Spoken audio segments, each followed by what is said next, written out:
Ah, what a relief. The clouds are finally here and the heat finally has gone away. But knowing New York, this reprieve is sadly very temporary in nature. And it doesn't fix some of our long-term problems. That is foreshadowing, but I'm sure you know where I'm getting with this. New York has had a bit of a weather roller coaster during the month of June, but unfortunately, the end result is that it's been a dry June, which is the last thing you want. And places like New York City have been a lot wetter than places on Long Island, even though Long Island had more rain in the city yesterday in the backdoor cold front event. New York City still has a lot more rain than Long Island does. And, you know, the sad reality is that even though May was wet across pretty much the whole area, I'll double check that when I get home. You know, we had a dry April. March was wet, but, you know, not a lot of precipitation before that in the winter. You know, a historically dry fall, it really does bleed into the fact that there are still major drought issues going on across the area.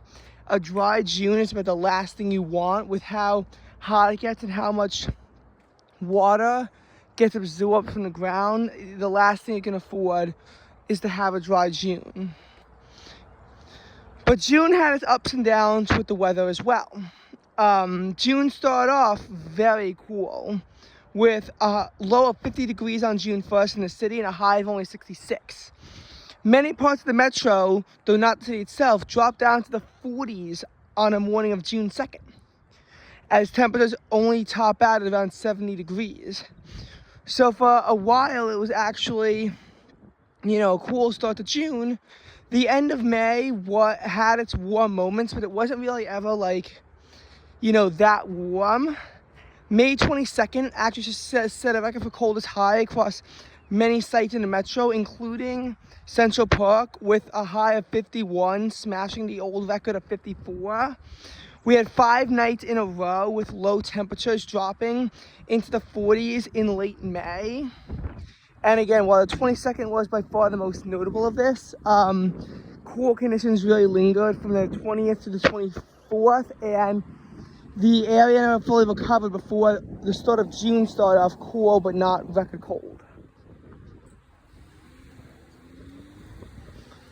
So we had that misery go on, and June then quickly ramped up. The 80s were reached by June 4th, and our first low in the 70s of the year was recorded on June 5th, a low of 70 with highs rocketing up to 87. Things would cool down on June 6th, and June 7th we had a lot of rain move through. Cool down to the 8th, and on June 9th, another day stuck in the 60s all day. Now, it wasn't our first day stuck in the 60s, because May 4th did that in the city, which was actually the earliest day on record on yet another rainy day. So May 4th already was stuck in the 60s, and thus, obviously, this couldn't be the first day. But still something to keep in mind. And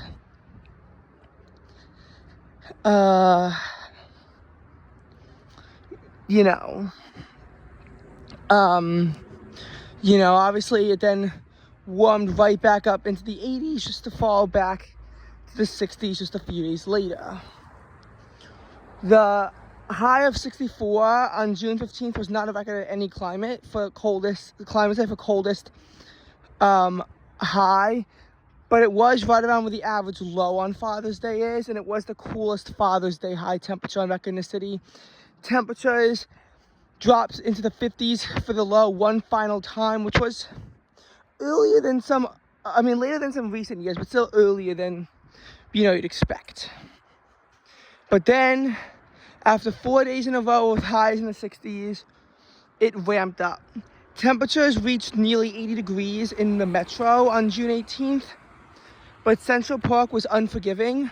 I was there, it was humid, dew points were around 70 degrees, and the high temperature rocketed up to like 84. So it felt like almost 90 after a rainy, damp morning.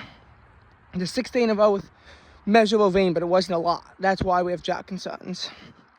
And every day had rain out here on the island. The 19th hit 88, probably would have hit 90 if not for severe thunderstorms moving through the whole area. But we haven't really seen that much significant rainfall since. Well, there was one day. We'll get to that. Temperatures reached 88. The heat index did hit 96 in the city. And it probably would have hit 90 again if the first round of storms didn't move through and drop the temperatures down to 83. And of course, gone are the lows in the 60s. They are in the 70s, so they would fall back to the 60s with some temporary reprieve from the heat and humidity June 20th, 21st. But June 22nd, things really start to ramp up. We see a record warm low temperature set at Islip on the 22nd, and highs rocket to the 90s in a lot of areas, including on Long Island. The city, though, was intriguingly held down to 88. Why did this happen? Why was the city held down to 88 when everyone else was in the 90s? Well, Central Park was not as hot as a lot of other sites were during this heat event. And it was also rainy in the morning. Granted, the rain didn't do a whole lot, as it was less than a daily average. It was only about 1/10 of an inch of rain. But the rain was still significant enough to really hold down temperatures. To really hold down temperatures later on in the day. So I was forecast to reach the mid-90s. It could only wind up reaching the upper 80s in Central Park because of the rain, which was not forecast. It was linked to a significant derecho event upstate, but many thought the range would stay further north, but they actually made it further south than expected. However, that night, it did not drop below 80 degrees. That set a record for the earliest low temperature in the 80s in Central Park. High of 96 tied a record, and it was record-breaking highs everywhere. Some parts of the metro area, though, like JFK Airport, Islip, not Islip because they set a daily record, but like where I live here, we're actually held to just 90 degrees. But the dew points soared up to the upper 70s, like 78, 79 degrees. And some of the other sites were kept down to like 76 degree dew points, and they could soar to higher temperatures. Either way, the heat index was well into the triple digits. It was miserable. And the low temperature is really 75 at best. Bridgeport is intriguing because they were actually held to the low 80s until after lunchtime. But then they soared up to 91. The dew point of 74 remained constant, and as a result, the heat index went from 83 degrees into the triple digits in about an hour. As, the wind direction didn't even change. I don't even know what happened, how the temperature soared up by that much, but they did. Bridgeport wound up hitting 93, which was a daily record. Every site there except for Kennedy at 90 and LaGuardia Airport at 94.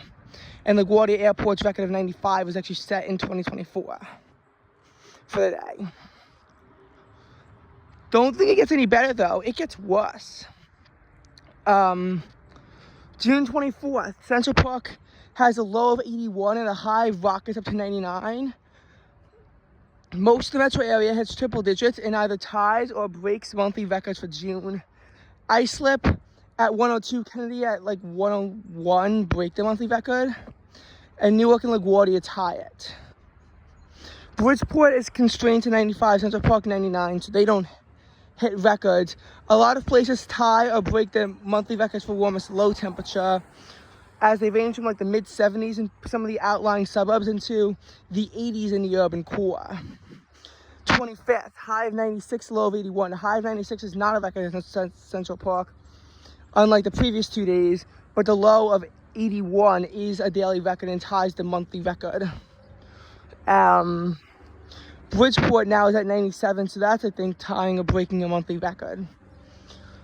However, while temperatures are in the mid-80s overnight across much of the area, with high humidity, things do get better. Afternoon temperatures are actually held to mainly the mid 70s as a cold front comes through. Only a trace of rain falls further west in like Central Park, LaGuardia. However, Islip and where I live saw about 1/5 of an inch of rain. Not a lot, but better than nothing. However, there's still some serious drought concerns. Nassau County right now is currently the only area officially that's in abnormally dry conditions, but that could change. You had a dry week, save for a little bit, and forecasted rain for yesterday, for today, for tomorrow. It's all busted. But tomorrow will still feature extreme humidity, with dew points probably jumping to around 72 degrees. Combine that with temperatures that soar back up into the mid 80s, and it's going to be yucky. After dew points actually are in the 50s today. Then Sunday through Tuesday, we're looking at high temperatures likely in the upper 80s, but with varying humidity levels. Obviously, the days where the dew point is 68 is bad, but not nearly as bad as when the dew point jumps up to 75 degrees under the same temperatures. So it's gonna get yucky, just a matter of, you know, how yucky can it get? That's more so mainly what we're looking at, is how yucky is it going to get. And then there should be some rain to start off July with all the humidity. And from there, hopefully this extreme humidity goes away. I know it won't. I know it's going to come back, but